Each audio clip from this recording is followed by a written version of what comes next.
PMDD partners, welcome to another episode of the In Love with PMDD podcast. I am your host, Dr. Rose Alcatan, your PMDD relationship psychotraumatologist. And being that I have PMDD, I have chosen to specialize my practice in helping PMDD partners to stop the monthly breakups. Each week, I will be providing you with my signature trauma transformational tools. Now, let's get into this week's episode. Okay, so I am Dr. Rose here, and I'm here today with Chris, and I really am so excited to talk about PMDD and the treatment options. I know when, individuals who suffer with PMDD or individuals who just know that something is off, they start to think, okay, what do I do now? What do I do? And I know me and Chris have had so many conversations about the dangers of leaving PMDD untreated. And I really want to dive deep in that with you today because you have firsthand experience of what that looks like when your partner has PMDD and they're not getting help for their symptoms and how that really impacts the relationship and your connection with them, especially for you, Chris, because you have dove so deep into the knowledge of PMDD. You're like, I know that there's something out there, and you're so open to getting the treatment. But let's talk about what it looks like for the partner that is, you feel like you have the tools or you have some ways that you know that you can help them, but they're not open to that help, and how frustrating that is for the partner. Yeah. Well, I guess we'll go right in. Yeah. So I learned about the nuances of PMDD probably 5 years ago now, and I had a partner who suffered from it, had no idea about it, and I knew that something was wrong. I knew something was. I had to use the term wrong, but I knew something Mm-hmm. wasn't right. You know what I mean, Mm-hmm. Dr. Rose? So of course, I am Mr. Research till I can't research anymore, and I came across the now familiar letters that we know as PMDD or premenstrual dysphoric disorder. Um, I watched my partner over the years kind of uh, gradually get worse, and seeing the PMDD hit her harder and harder as the years went by. And I noticed that with it being untreated, it really seemed to have made it way worse. Of course, there's other life events that take place as you creep up to 40 plus. Things start happening to the male body and the female body. Mm-hmm. When I start getting close to 40, I have to warm this machine up every morning. It just don't jump out of bed like it used to. But no, but seriously, yeah, I mean, untreated PMDD does get worse. So, my thing is, don't ever think that it's just going to go away on its own or it's going to just get better over time, because that's not the case. Like, and if you believe that, then you got to keep doing your research. Yeah. And so for those of you who don't know what PMDD is, it is premenstrual dysphoric disorder. It's in approximately 1 in 20 women, and it makes you want to break up with your partner every single month right before your period. That is my tagline. There's so many other symptoms, but what we really want to focus on is the impact that it has on the partners, the impact that it has on the relationships, because I feel like when we just talk about PMS, we're thinking, oh, you're going through something hormonal, it's something that's going on with your body. That's a you thing. Right. So Yeah. PMS has never really been a joint effort. It's never been you Right. come into a relationship and it's like, I know I'm going to be in a relationship with a woman, so we need to get this PMS thing down. Like, no, you're like, Right. figure it Right. out. Like, Right. Yeah, like as a it's man, not we're my just thing. counting the days. We're like, Exactly. okay, it's Exactly. been Like, let me 2 days, now know three when just days. give me the thumbs up when it's a Right. go. Right. Right. But PMDD kind of warps you into that mindset of like, it's the both of you. It has to be a Right. joint effort, because what happens during the luteal phase, during those 14 days after ovulation, 7 to 10 to 14 days, really does impact your relationship, really does impact your partner. So it's not a thing where you can separate it and say, it has nothing to do with me. But what I was so impressed with when I first met you, Chris, is your willingness to do the research yourself, which is something that is very rare that the partner is saying, I'm going to go do the research. Normally, what I've seen as a counselor, and even before getting my doctorate as a coach, was like, this is a you thing. You need to get help, or else this relationship isn't going to last. And so they're putting the burden on the person that suffers with the PMDD. What made you feel like you, even though you saw that your partner at the time was not in that space of researching it themselves, not getting the help themselves, what made you feel compelled to do it for them? You know, so over the years I've been in different support groups. I've spoke to groups of PMDD support partners. And one of the things that I kind of synonymously know is that when this happens, if you don't know about it, you just say she's crazy. Mm-hmm, This woman's crazy. mm-hmm. The fact of the matter is, as human beings, we're never just crazy. Yeah. You know what I mean? So I knew that these quote unquote crazy outbursts weren't normal whatsoever. And if you guys follow Dr. Rose's podcast In Love with PMDD, you may have caught my interview. But basically, I dated my best friend.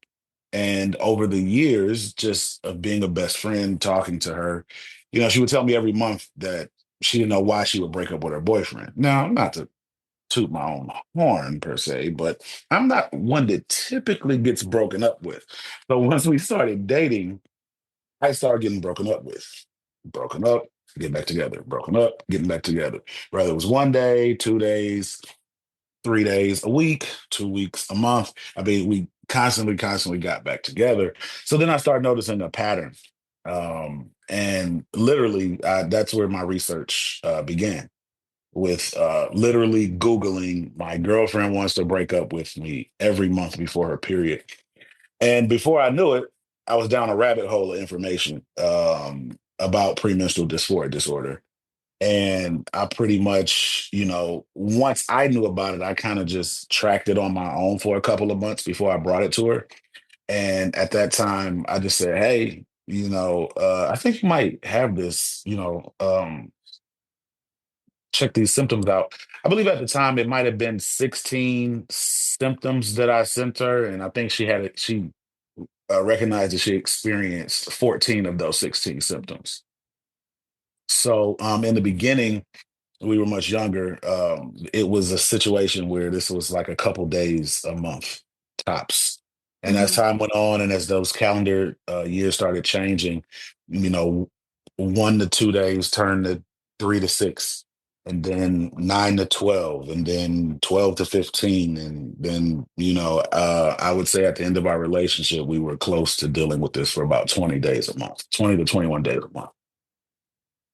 And So how difficult for you was it to be in a situation where you felt that transition? Because I know that a lot of my private clients are so rigid. They're like, okay, just tell me what's going to happen. That way I know what to expect. And PMDD has a way of fluctuating. Like 1 month, right, it could be this many days. Another month, it could be, 10 days, 7 days. And then it's like, are you playing with me? You know what I mean? right, Like you're in a right, relationship, you're like, are you sure you're a PMDD or are you just right. like messing with me? Like, are you using PMDD as an excuse to like treat me like crap, basically? That's what the partners are saying. They're saying, Yeah. you told me your PMDD was 7 days. You told me it started on the 20th. It's not the 20th anymore. Like, why is it the 15th and we're already experiencing this? Because you get into that mindset of that fixed mentality. But Right. with PMDD, you cannot be that way. And Right. how Yeah. hard for you was it to kind of like deal with the ebbs and flows? Because as I always say, we are the ones that are on a cycle. The partner is not on a cycle. Our bodies are changing. We're feeling differently. So we have no choice but to go with the flow. But you're feeling the same way all month long. Right. Yeah. I mean, it was extremely difficult, Dr. Yeah. Rose. I mean, because, first I think you go through the stages of like self-guilt. Like, what did I do wrong? Mm-hmm. You know, maybe I could have did this better, or, what made her so angry so fast, so quick? How did it feel like she loved me yesterday and she hates me today? These are things that partners experience, right? It's a lot of self doubt, guilt, and I believe that, I mean, obviously chemically men can't go through this, but the cycle of it, we become a part of it. And more than anything else, it's the walking on eggshells. I mean, every day that the calendar changes, you know that you're one step closer to entering PMDD with your partner. And the best way I can describe it is terrifying. It's Yeah, absolutely terrifying because last month's PMDD may not be next month's PMDD. yeah, You know, um, one month you may have extreme depression, another month you may have extreme rage, uncontrollable irritability. You may consider self harm. You don't know what you're going to get from month to month, and that's the unfortunate thing, and that's why I wanted to try to do my best to help her, because it I saw the challenges that she was facing, and then, I mean, after the rage, I mean, I would also see the extreme guilt that she would go through, almost like, wow, I created all this chaos for nothing. you know I can't believe he's still here. You know what I mhm. mean? So, I think that's the biggest challenge with, you know, wondering what's going to happen from month to month or every 2 weeks. Because at the point, at the end of the relationship, it was a bi-weekly situation. And when you say terrifying, what what is the worst case scenario? It's kind of like I deal a lot Hmm. with I know I deal a lot with PTSD clients as well, and there's something called exposure therapy. Like, let's go Right. to what is the worst case scenario? What do you think that's going to happen when these symptoms come out? Like, are you? Is it losing the partner, or is it what they're going to do? Like, what's scariest for you as the partner? As a partner, it's just scary to watch somebody go through something that you can't help them out of. Yeah. There's nothing you can do. There's nothing you can say. For anybody watching us today, I just want to be clear with you. Always try your best, but no matter what you say or what you do, it's almost like a brick wall you're talking to. It's not penetrating. You know what I mean? You can say it, show it till you're blue in the face, and it's just not going to work at that time. It's kind of like, when you were in, I believe it was like ninth grade in high school. You take that little like alcohol drug Oh class or yeah, whatever it's yeah, called. And they pretty much tell you like, hey, once you're drunk, there's nothing you can do but just wait till it pass. Nothing's going to undrunk you. You know yeah, what I mean? yeah. And that's kind of the same thing. You can just kind of stand by and prepare for the worst and hope for the best. I mean, I'm just in full transparency. I think So, that's so important that you are really highlighting that PMDD for your partner at the time and for other partners could be 7 to 10 to 14 days.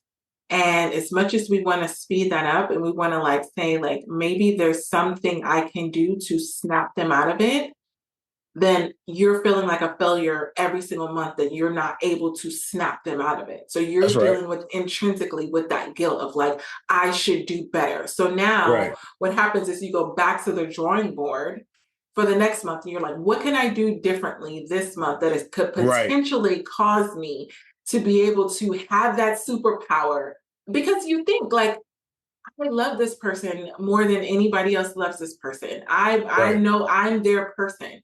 I should be able to do this for them. There's this level of responsibility. It's like, yeah, friends, family, like they're not as close as I am. So like I feel like the fact that I'm not able to do this, you can even start to question your closeness or how well you know a person because Oh it's like, yeah. why can't I do this for them? Like I'm able to do all these other things, in even taking it like from a partner's perspective, which I had to do for clients before, is when you have sex with a partner, right?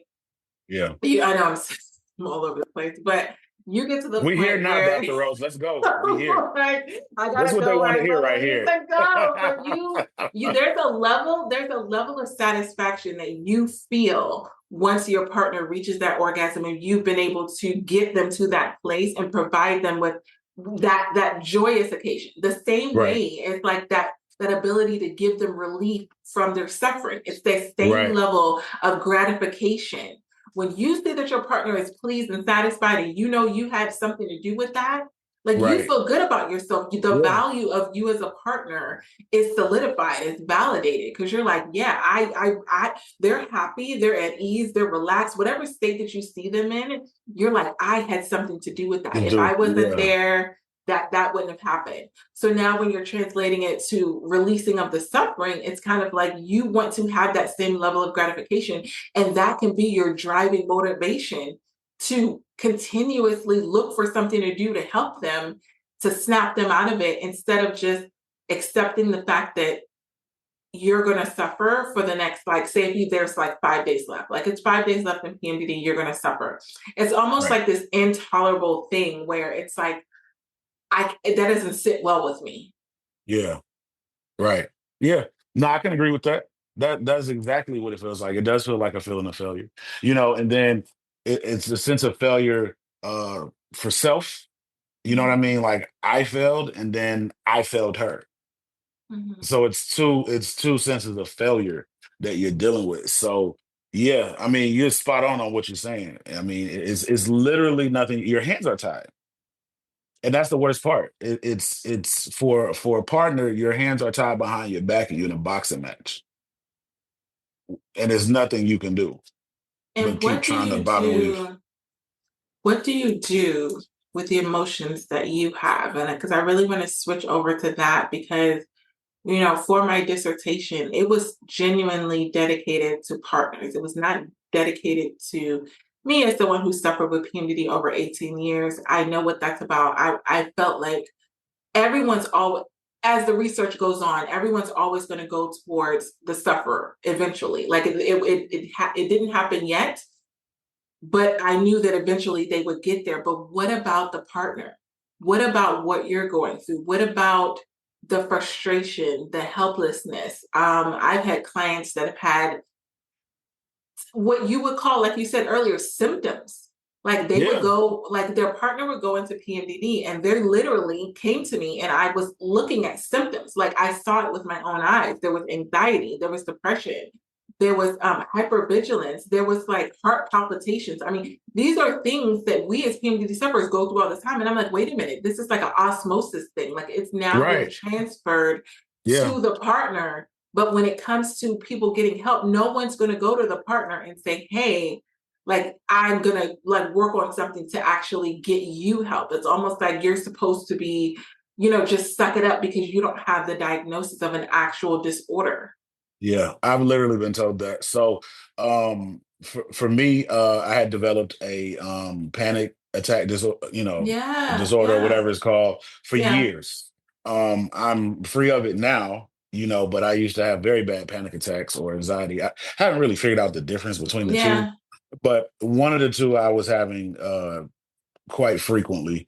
And I can't say that it's directly because of this, but I've also developed a what is it called? An arrhythmia from an enlarged artery in my heart, which is typically Mhm. from high blood pressure and high stress situations. So that's something that I'm dealing with currently, and I'll pretty much deal with the rest of my life. So I have to be very careful with a lot of things, and how I manage stress. But it's it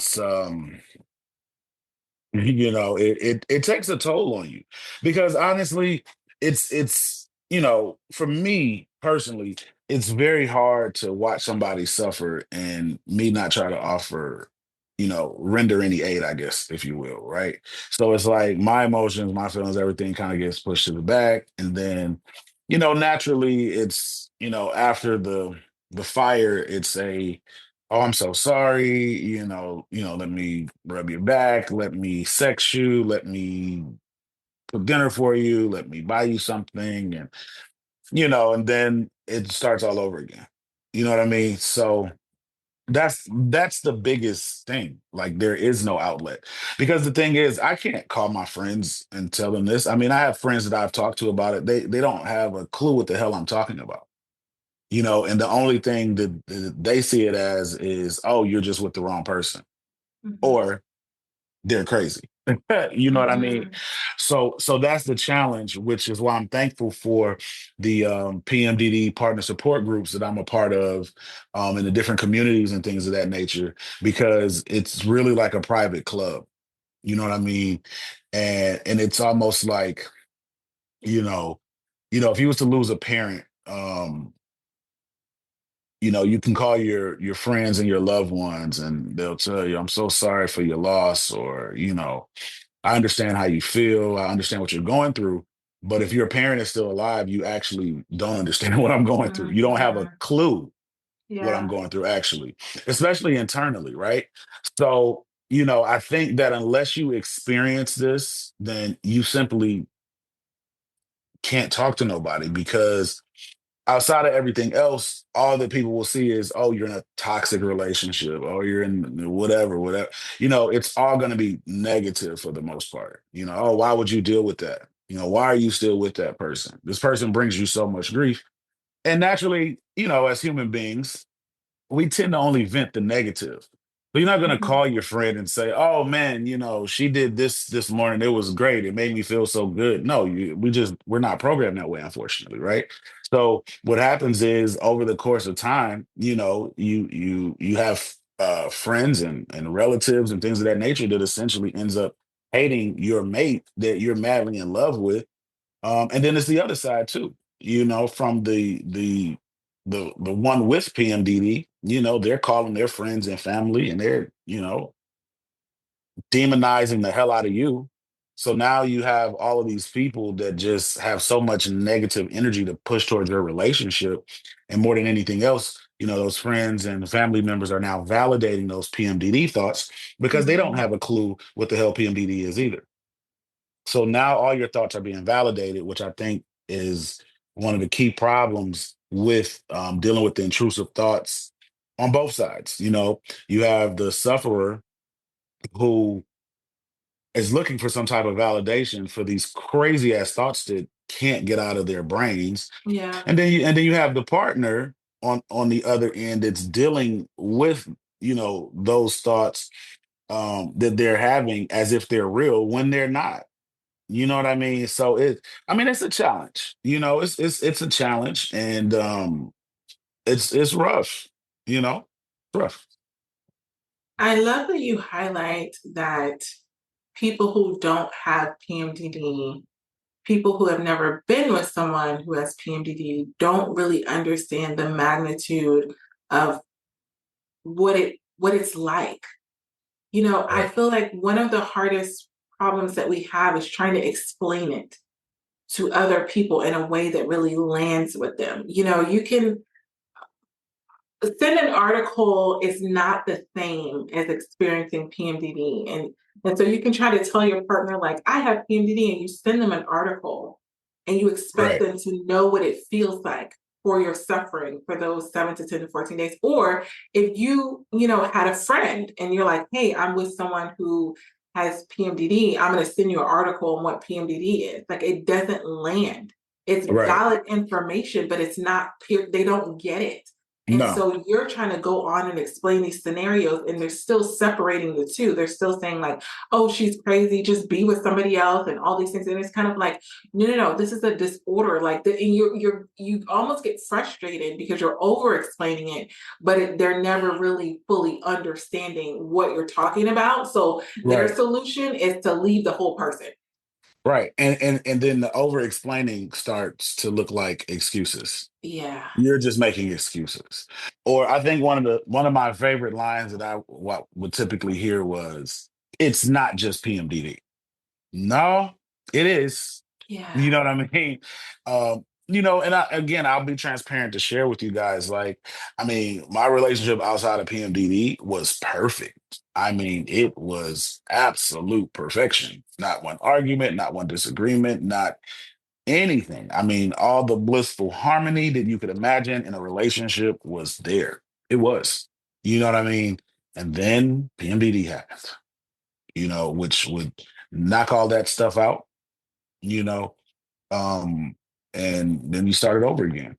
It's Dr. Rose, have you seen that movie, Adam Sandler movie, 50 First Dates? Yes, I love it so much. Yeah. Yeah, so I've always correlated dealing with a partner with PMDD as 51st dates, right? Because literally every month you have to make this person fall in love with you again. Now, of course, in the movie, it was an everyday thing. And Yeah. essentially, it's kind of like that with PMDD, but you literally have to get your PMDD sufferer to fall in love with you every single month, all over again, like brand new.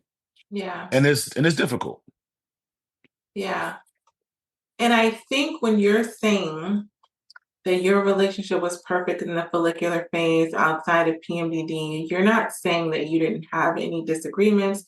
You're not saying that you always saw everything perfectly. I think the perception is, the kind of the rose-colored glasses. I feel like we can endure so much when we're in our follicular days that we're seeing the things that would normally trigger us in PMDD, but it's not really a trigger. Like it's like, oh, I'm noticing that you're doing this thing that would trigger me in PMDD. So I'm not seeing you, but it Right, doesn't bother me. It doesn't pierce me. It doesn't make me want to go off on PMDD rage. It doesn't make me depressed. It doesn't give me anxiety. It doesn't get me into this place of overthinking. So I think with the absence of symptoms, a lot of things that would normally trigger your partner doesn't trigger them. And so you're able to just live life and you're just like you're compatible and you don't question things. And it's kind of like going on a road with no speed bumps. And then in right, PMDD, you're going on a road and it's like, and it's like we're going to right. the same destination, but we're taking two separate routes. Two separate routes, yeah. Yeah, Yeah, I so can like agree with that. every day when I know that my partner's in PMDD or I'm in PMDD, the road is going to be bumpy. And on the days that you're in the follicular phase, like you're still together, but you're coasting, and it's like I can't believe we just went through this whole day. Nobody, like you didn't trigger me, you didn't, Right. like none of the things. But we're the same two people. That's the thing. You're not like different people. They didn't replace the person in PMDD and be like, oh, let me pull you out and pull this other person in. You're Right. the same The person same person. but Yeah. it's Yeah, I not agree. bothering you. You're just like, Right. wow, this is amazing. And so you kind of hope is restored during the follicular phase when there's no PMDD symptoms, and then PMDD comes and it's taken away. Like Right. that's the cycle for the person that's suffering with PMDD. It's like this is the right like I remember coming out of PMDD and feeling like I remember all the reasons why I'm with my partner. They're such an amazing person. Like they're so Right. giving and caring and loving and it's almost Right. like how was I so blinded to the things? It's like they're you as the partner get up and you're living your life. You're doing the same things you do every other day. And all of a sudden there's this immense gratitude. Like, wow, thank you for making my coffee this morning. Like, I really appreciate that. Or thanks for picking up the kids. And it's like, dude, I've been doing this since 1995. Like, there's Right. nothing I've new been under doing the this. sun. Like, Right. Exactly. did you not see me do this last week? Like, Right. I'm not even trying to impress Did you not see me you. do it yesterday? I did it yesterday. Exactly. Like, I'm not trying to impress you. I'm genuinely being who I am. And now you're just seeing it. And that's what Right. PMDD does. It Mm. takes this filter and it's like, oh no, this is who the person really is. And so you kind of relax a little bit. So the PMDD sufferers relax because they're now seeing the value in being with this person. And now they're like, oh my God, I'm so glad I didn't break up with them because that would have been a big mistake because they're freaking Right. amazing. Right. Like Right. that's what they're Yeah. thinking in their head, whether they say it or not. Because I will say that a lot of PMDD sufferers don't want to admit how quickly they're able to see the value in the partner because the pride is there. The pride in us doesn't want to come out and say, everything I was saying before, I didn't really mean, and you're actually freaking amazing. Like the Right. pride will like keep us from saying that. We'll try to like, like go along with it and just be like get back to normal. And then the partner wants you to be normal. So they're not really pressing for you to say those validating comments, but it literally, for the PMDD sufferer, it literally is like a switch in our brain. And we're so grateful and we're so happy and we're so fulfilled and we're Hmm. feel so complete and all of these things. And not every PMDD sufferer goes back and gives those accolades, but I guarantee you that it's there. That realization is there, whether they admit it or not. So I will say, for validation for all of the partners that never hear it every single month, your partner, when they come out of PMDD, they see you. They value you. It's validating. They want to be with you. They love you. All of these things, whether they let you know or not, because it's really an embarrassing. That's why they don't say it. It's Oh, really embarrassing to be like, dude, I called you a piece of crap yesterday, but you're actually freaking amazing. Like that's right, that's what they right, really yeah, wish that they could say without feeling like a horrible person. But right, that's literally what it is. Like, I see how amazing you are, because if you rewind it, like, why are you with this person in the first place? right. Like, Yeah, as of the course. PMDD sufferer, you're an amazing person. I have so many clients that are amazing. You would not connect yourself with someone who was not equally amazing and compatible and all of these things. Like, Exactly. you went through a vetting process to choose this person. There are 8 billion people in this world. You chose this person, and now you went to Right. PMDD and you're questioning it. Why? Yeah. Right. Yeah, I agree. I agree. And I mean, and I've witnessed that firsthand. I mean, you know what I mean? Yeah, yeah. Just watching the, you know what I mean? But yeah, and I can see that. I can see that. And I've lived through it, and I mean, and I couldn't imagine, what that feels like to just for no reason treat somebody so badly that you care about so deeply. And then, like you said, the switch gets flipped and it's like, oh, I love them so much. They're the best person in the world. You know what I mean? And and I think that's a challenge on both sides. I think it's hard for the partner to accept that. I think it's hard for the sufferer to acknowledge and admit that, and more than anything, live with it. Because at the end of the day, you know, the sufferer has to actually live with all of this on top of PMDD. You have to live with every word that came out of your mouth. And Mhm. then you spend a lifetime trying to correct all of that stuff and make people comfortable only for it to come back again. And and it's just unfortunate. I don't think we got a chance to talk about it, but I meant to send this to you. But there was a medical company out of the UK that was in the process of developing a drug for PMDD. Did I tell you about this? Or No. no? So anyway, they were in the process of developing a drug for it. That they actually um, was starting to get some good traction with the research, and they had actually saw that it was helping women. And I'll look it up and send it to you. But Mhm. um, it ran out of funding. Nobody thought to continue to fund it, and it died. And that's scary to think because again, you guys, this is a 1 in 20 menstruating women problem. 1 in 20. So just imagine if you put 40 women in a room, statistically, at least two of those women are going to have PMDD. I tend to think that it's a little bit more, but at least two of those Mhm. women are going to have PMDD. And to think that we're not dumping hundreds of millions of dollars into this is absurd. So there needs to be something out there. And based on what I now know, there is something out there.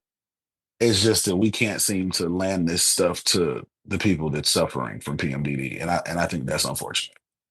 We might And need to that's look why into we're that. here. Yeah, and that's why we're here. And I am so huge on PMDD is not my fault, but it's my responsibility to Love it. manage. And I tell this to every client.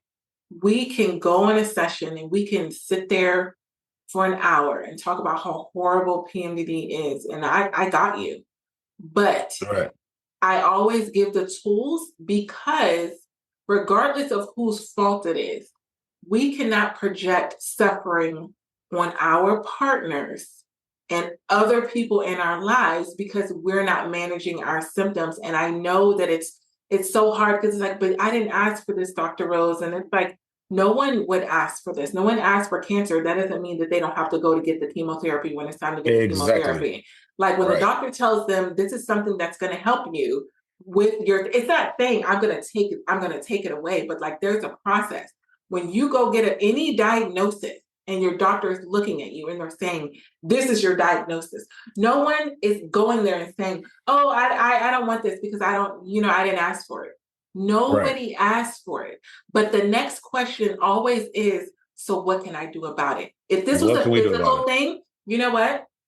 I really thought about that the other day. I'm like, if this was a physical thing where us with PMDD had to walk around and I always say when I go to church, I'm like, thank God I don't look like what I've been through. Been Thank God through, I don't yeah. look like, because if Right. this was something, I feel like if it was more physical, if it If it was was more something like you wore, you had to carry it around, like for half of the month in PMDD, you literally look different. You had whelps on you, right? If right? you had bumps or whatever the thing is, I guarantee you would be at the CVS and Walgreens trying to get You're some right. treatment for it. You're There would right. be no way that you would just be like, well, I guess I'm just going to look crazy for 2 weeks out Right. of the month. Like, no, no, Right. no. But Right. because we're able to mask it and outwardly we look the same, we kind of think like, oh, well, maybe they won't notice. And guess what? People who are in relationships, they notice. You Right away. cannot hide it from your partner. You may be able to No, hide it from your boss, your coworkers, your you kids. can't. Your It's geared to partner go sees towards it your partner. all. Yeah. I mean, I can remember before I had a clue about any of it. Um, I mean, we started dating and I saw it right away, like within a couple of weeks. And I'm just like, Yeah. oh, well, wow, she's a little snappy. You know what I mean? She's a little snappy, you know. Um and again, um, I had known my ex for a long time. So I mean, people always gonna say she's snappy. Nah, she wasn't snappy. She had PMDD, man. You know what I mean? Um, because outside of that, she's not like that. She's loving, she's caring, she's, humble. I mean, all those things. So you're right. If you did have to wear it around like hair There or would like be an a arm, there would be a sense of it urgency. I believe there would be a sense of urgency to would. get rid of it, treat it. It's like a COVID, like any disorder, any disease that because it's just as debilitating. I honestly, for the people that I've met in person who I've really figured out that they had PMDD, and I'm like, I've known them for so long. Like, how did I not know this? Or how are you surviving? Or especially the careers that they're in. I'm like, how in the heck do you do your job? And you have Because it PMDD, doesn't it like, doesn't affect the people they're around. It's only, I and mean, they it's only the hold safe it, targets. Yeah, oh yeah. yeah, I've hold it. literally, I've literally seen like it bubbling being out in public, like in a mall or something. Like, gotta get out of here, gotta get out of here. It's about to happen, it's about to happen. We gotta go, we gotta go, we gotta go, we gotta go. Yeah, yeah. You know what I mean? Because again, you know, going back to what you said, if it was something that the sufferers had to carry around where everybody knew, Hmm. then you wouldn't. You would do something about it. So you get into a private space with somebody who's non-judgmental of you, and then you can kind of just let it go. Yeah, Now, don't get it twisted. I've seen the beasts released in public around strangers too. yeah, yeah. You know what I Yeah, and I mean? feel like when you go off on that's PMDD rage. When you go off on PMDD rage, it's literally like tunnel vision. You don't see anybody else or anything else that's going on. You're honed in on whatever your PMDD brain is telling you. Forget the outside environment and all the things. And so, but that's a buildup. Like you said, you can see it bubbling. It's been bubbling. By the time you get to that point, and this is why I try to help my clients have tools of what to do when they feel themselves initially get triggered, because even as a practitioner, once you're in PMDD rage and it's not like it's hands off the wheel, like it's out of control. Like you can't reel it back. You have to get it out and then to hope that it doesn't start again. But once you've allowed yourself to get to that point where you've held it in for so long and you're about to go off on PMDD rage, a lot of the tools that they can tell you, like anger management, breathe, but you should have been doing that 75 triggers ago. Like now Right, it's too late to breathe. Now you're breathing right, as fire breathing dragon. Whoosh, right, it's too late. right, Like right, you just right. you gotta like ride the wave. Literally ride the wave. And Mm, I don't like seeing clients get to that point because I know that internally they can feel when the PMDD rage is bubbling. They can feel it way yeah. before it's shown on the outside, way before What it's is it? shown. What does it feel like? What does it feel like, Dr. Rose? I know for me, I literally like I will feel like heat in my body. Like it's a physical thing and then it's a mental thing. I will the biggest way to explain it is like you'll be in the car, everything's happy go lucky, da da da da da, and your partner says something and your PMDD brain is like doo, doo, doo, doo. It hones in on it and they can continue talking and it's like none of that matters. You immediately start to it's like you take that one sentence, that one word, it doesn't have to be a sentence, that one word, and your PMDD brain extracts it and it starts making up a whole nother story on the side. Wow. It's saying this means this, and Wow. he doesn't love you because of this. It's inserting things within the comment that your partner actually said, and it's turning it into something that was never there. Your partner is continuously talking about whatever while they're driving. You don't care because now your brain Right. is overworking on this other story because it's geared towards the negativity. It's geared towards my partner doesn't love me, my partner doesn't care about me, we're not compatible, maybe I should just be single, my symptoms are so much worse because of them. All of these things on repeat, and all it needs is one nugget from your partner, and it takes it and it goes to work. And now you're absent, like you're there, but you're not really there. Your brain is working on a story, a narrative, a novel, right? So that's why when you're trying to, as a partner, you're trying to talk to your partner and you're saying like, "Hey, I didn't mean it like that." The novel has been created. It's been published. It's It's public. It's out bestseller. It's there. on it's on It's out there. Amazon's bestseller Right. list. Right. And Right. It's there. now, and Right. now Right. you're it's nothing that you can say that's going to go against this thing. And it's so quick. The novel is created very quickly because now I'm looking at you with all of this evidence and all of this proof because guess what? You actually said that comment. And that's all I needed was that one seed that you actually said that fueled this other story. And so now you're like, I didn't mean it like that. Yes, you did. And let me tell you why. Because Right. now Right. I'm flipping the pages of the novel that my PMD brain has just created. Right. Oh. And so I recognize it, my clients recognize it because I've trained them to recognize it. But for those who don't recognize it, you're believing it so fiercely that when your partner is trying to tell you that that's not what they mean, now you're gaslighting me. That is what you mean. Oh, now you're a narcissist. You really seem like you're trying to manipulate me. You're trying to get me. Now your partner's the enemy because they're Right. trying to convince you They're not to they're believe attacking in your work of exactly. for your novel. Yeah. Yeah, yeah. Like, how dare you? Like, I got Right. I got the facts because again, it's not a worksheet. It's a novel. Like, I It's got a novel. pages, and Right. so it's a journey within itself. And if you if you're just finding out that you have PMDD and you don't know how common it is, you'll fall for it every single time. That's why I always say on all of my reels on TikTok and Instagram, it's like PMDD is tricking you again. It's tricking you again. You're falling for it again. Those with a lot of ego, a lot of pride, they're not going to admit that, like, dang, I felt It like got me. when you're in your follicular days, you can kind of look back and be like, it got me again. It got me again. Right. But Right. when you're in the pride and the ego of PMDD, you're like, no, it didn't. Like Right. he He did narcissistic. that. Yeah, Yeah, he he did. did that. I shouldn't Right. be with him. He's abusive.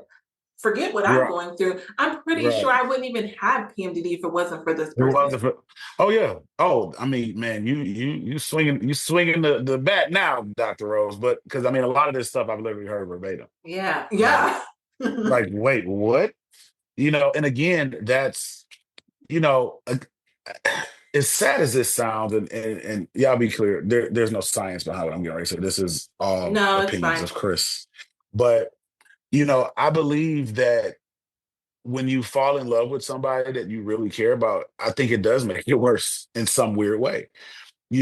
And like for me in my past relationship, her parents didn't know nothing about it. It was like you said, it was masked. And of course, because of what our relationship was, I developed a relationship with them, Yeah. and I wanted to let them know, hey, this is something going on. So of course they had never heard of it, nor did they believe it because they never heard it prior to me, which made it what? Something that I Mm-hmm. did. Mm-hmm. You know what I mean? And it's just like when you have those kind of outside forces, saying you don't have PMDD, there's nothing wrong with you. He's not a doctor. He doesn't know what he's talking about. Yeah. Okay, I've only been monitoring this shit for 75 months. So maybe I'm not a doctor. Maybe I'm not even an expert. But what I'm not is a novice to the disorder. You know what I mean? Yeah. Like you are. You know nothing about it. Yeah. You know what I mean? And yeah, it's just I mean, it's all unfortunate at the end of the day. You know, I wish I could wave a magic wand and just whoosh and help everybody with PMDD. But that's not the reality. Reality of it is it takes a lot of work. It takes a lot of patience. It takes a lot of consistency, I think, to work on it every day. It's a part of who you are. So it's a daily work. You know what I mean? And if you're not doing that work, you're not going to make it out of PMDD. You're just not, and you're gonna suffer more. And that's always been my biggest gripe. You know, like why would somebody want to suffer more and worse Mhm. and deeper every single month? You Yeah. know, if I had it, I would be terrified every month, looking at the count like, oh God, it's coming. You know, Yeah. I probably wouldn't be able to sleep. You know, because Yeah. the reality of it is you don't know what you're gonna get from month to month with PMDD. You don't have a clue, you know, and it does take that training, like you said, and that therapy, you know, frequently to help you to understand, like, nah, it's not me, it's PMDD. You know, the fortunate thing for me is I don't take anything personal anymore. I mean, and this is just in general life. You know, excuse me, when I tell you now, I just don't care. Nothing upsets me anymore. You Yeah. know what I mean? Because I dealt with so much on such a high frequency, and I had to train myself literally not to be emotionally attached to someone's emotions. Mm. But in a sense, you know, it may have desensitized me as well. You know, so that's what I'm dealing with right now is trying to Yeah. find some type of healthy balance to where I'm not 100% desensitized because I don't want to have like an arrogant, you know, I don't give a crap attitude. Yeah. Like, and what You know else? what I Like, mean? But I had to develop such a thick level of a shield, you know, that some things that probably should get through are not getting through. So I don't so when know. you're talking treatment level, because I know for me, the biggest things that I work with my clients are the intrusive thoughts, the PMDD rage, the attachment style, the wanting the more space, the whatever. And I meet with a lot of my clients on a weekly basis, like because, and then they have access to me on a daily basis because things come up in PMDD. So, what do you feel are the dangers of them not having someone that they can reach out to um, when things come up?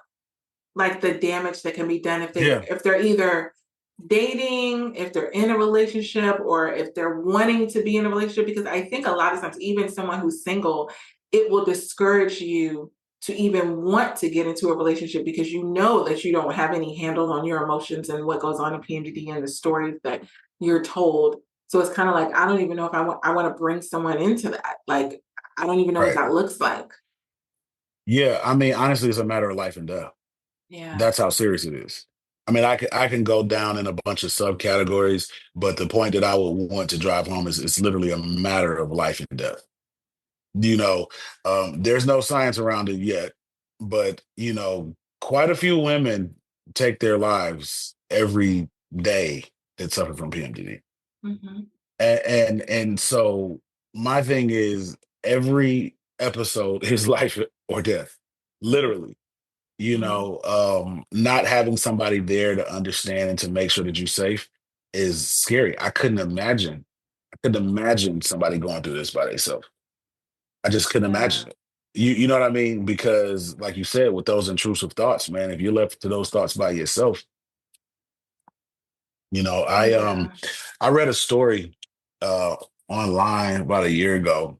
And it was a guy, I won't mention no name, but it was a guy and his wife suffered from PMDD. I don't think I told you the story before, but anyway, Hmm.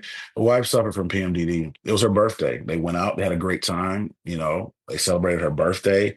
Um, they were around family and friends and took all these wonderful pictures and they ate birthday cake and all this stuff. And on the ride home, that switch got flipped. They rode home and the husband was like, "Oh man, well, I'm gonna get you home, honey. We getting there as fast as I can." So they made it home. And the gentleman said typically, when those rages start, he felt that it was best to, get some space between him and his wife. So he Mhm. would go for a walk. He went for his normal walk on his normal trail. He said it took him probably about 10 minutes. He said he never tried to leave her alone for more than 10 minutes at a time. And when he came back, his wife was dead. She killed herself on her birthday after being out with friends and family and eating cake and, you know, celebrating life. Yeah. He ended hers. So this gentleman, and he's helped me through a lot of things. He's like, hey man, don't leave somebody alone in a PMDD rage. Because he carries guilt with him now. Yeah. And he Yeah. believes that it was his fault. And I told him, I said, hey man, no, it's not. And she was untreated PMDD. She was someone trying to, thumb through it by herself. And when I read that story, it broke my heart, Dr. Rose, because to think of celebrating life and the same day you were born was the same day that you died. Now, I mean, that happens on a Yeah. regular basis, but with suicide and things of that nature, it's just like, wow, man, like you know what I mean? Like this is heavy. So that's why I'm so passionate about it, and that's why I keep saying it's life and death, life or death, like period. There's a Mhm. bunch of little small things that can be talked about, but one of the points that I want to drive home is untreated PMDD is a matter of life or death, period. Mhm. And you're not meant to do this alone. Like you're not. Right.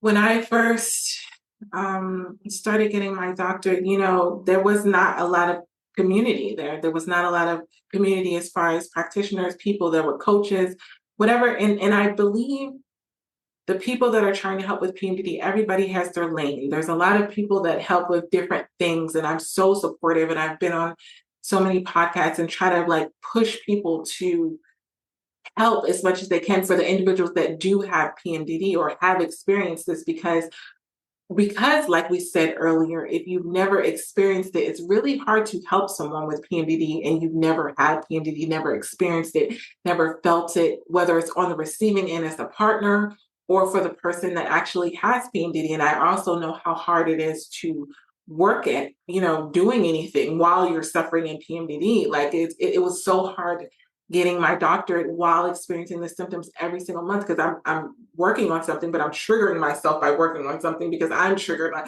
Right. the A process cycle. is like, yeah, it's like a cycle.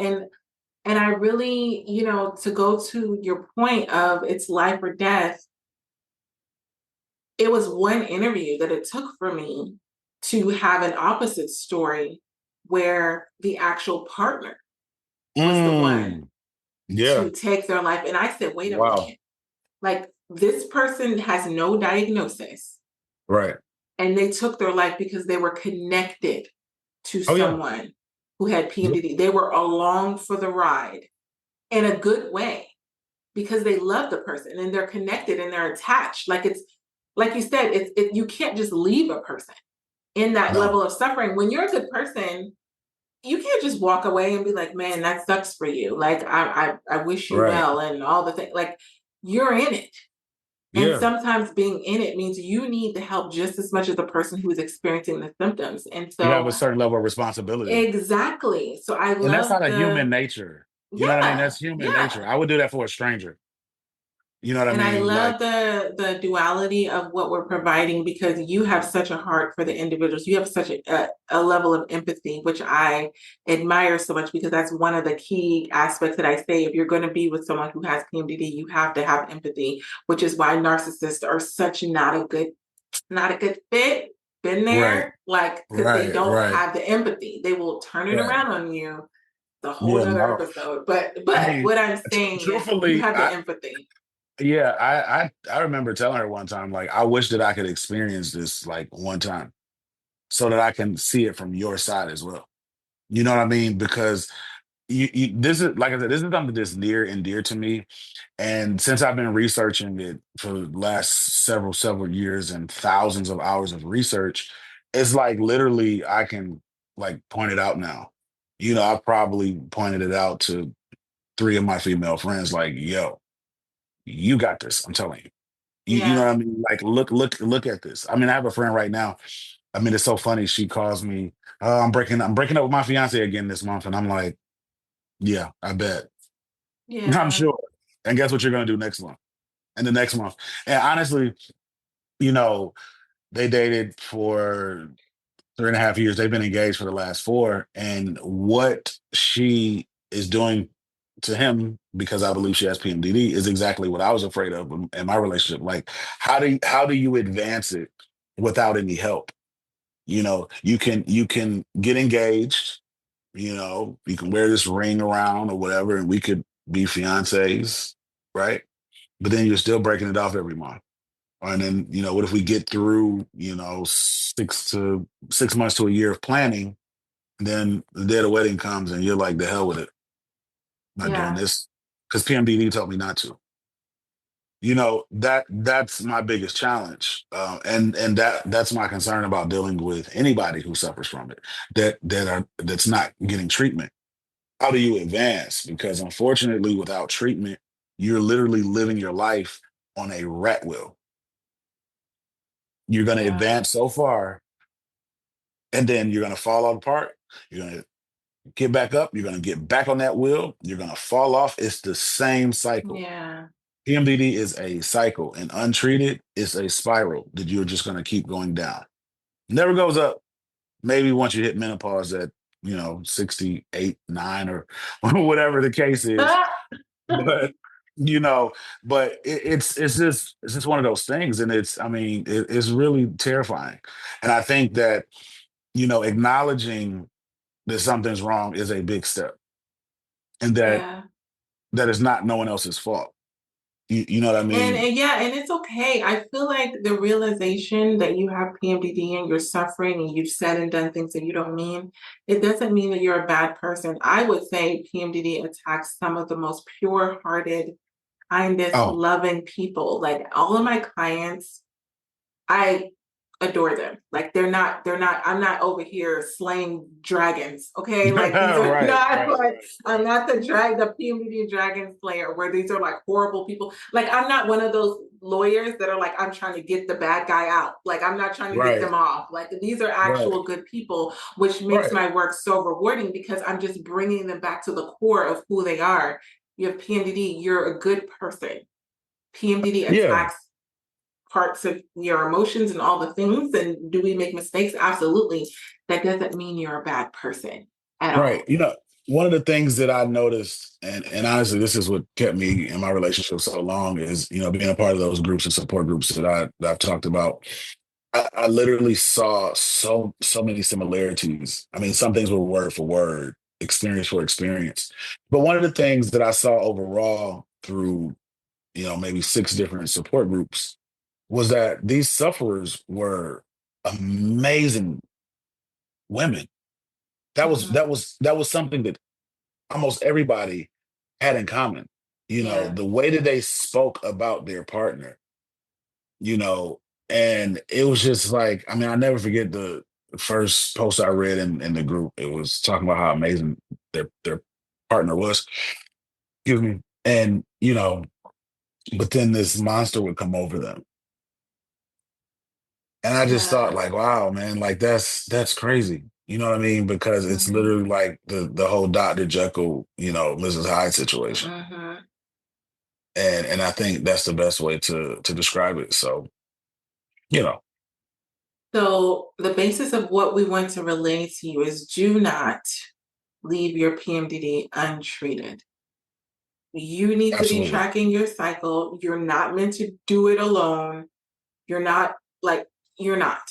Just please Right. make sure whatever specific symptoms that you are struggling with, whether it's anxiety, depression, fatigue, whatever the symptoms are, list them out and make sure that you have a resource to help you with every single category. Because if not, like Chris said, it is life or death. And this is why we're here to bring awareness to that and to let you know that we think that you're amazing, but we also think that you need to be getting treated for your PMDD. Absolutely. I can agree with you more. So until next time, we got this. We'll see you next time. See ya. Bye. I hope this PMDD episode helped you and your partner in your struggles within your relationship. And if this is something that you know that you need help with and you need further support, individualized support, make sure you're going to inlovewithpmdd.com and you're getting those private sessions to really work through what you're going through in your relationship, specifically in regards to PMDD. And also, I want you to leave a 5-star written review on Apple Podcasts. What this does is it helps other PMDD sufferers and partners find this show that can help them get these free PMDD relationship tools. I remember what it felt like to not know that there were tools out there specifically for PMDD relationships. So I want to make sure that you are sharing these tools with others, share them on your social media, share them with people that you know that are also struggling in their PMDD relationships. Until next episode, this is Dr. Rose, your PMDD relationship psychotraumatologist. One more thing, I almost forgot. I now have the Fresh Start PMDD Partners Workbook. What this workbook can do is if you've had past traumatic experiences with your partner, past fights, past arguments, and they keep coming up every single month in PMDD, I created a Fresh Start Workbook so that you can deal with all of the traumatic experiences that have happened in the past in PMDD rage and all of these things so you can stop going through the same cycle again and again and again. So get that workbook. It comes with a video episode of the actual podcast that I recorded on getting a fresh start in your PMDD relationship. So you're not continuing the same cycle again and again and again. So make sure that you get that workbook. And if you need those individualized counseling sessions, you know where to go, inlovewithpmdd.com. Until next time, we got this. Love you.